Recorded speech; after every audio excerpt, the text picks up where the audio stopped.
Popzinha 110, ó. Barulhozinho do motor. Vamos funcionar ela aqui.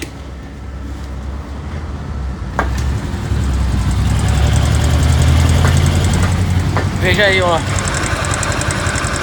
Corrente de comando, né? Batendo, ó. Pra gente resolver isso aqui, a gente vai vir aqui, ó.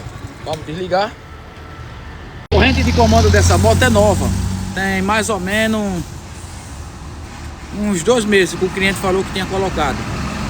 E a gente vai resolver dessa forma aqui, sem precisar de trocar, sem mexer na mola.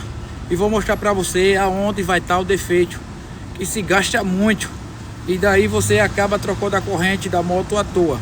Vou mostrar pra você onde está o defeito dela. A gente vai vir aqui. Vamos tirar aqui esses 2 parafusos. Aí você vai dizer, mas porque tá batendo, vai fazer o que aí? Eu vou mostrar pra você aonde vai estar o defeito de você resolver esse problema, viu? Aqui, vamos tirar aqui. Assista esse vídeo aí até o final, que é interessante pra você que tá com a sua popzinha 110 nova, nunca foi mexido e começou a bater corrente do nada. E veja aí até o final desse vídeo aí, para quem tá interessado, viu?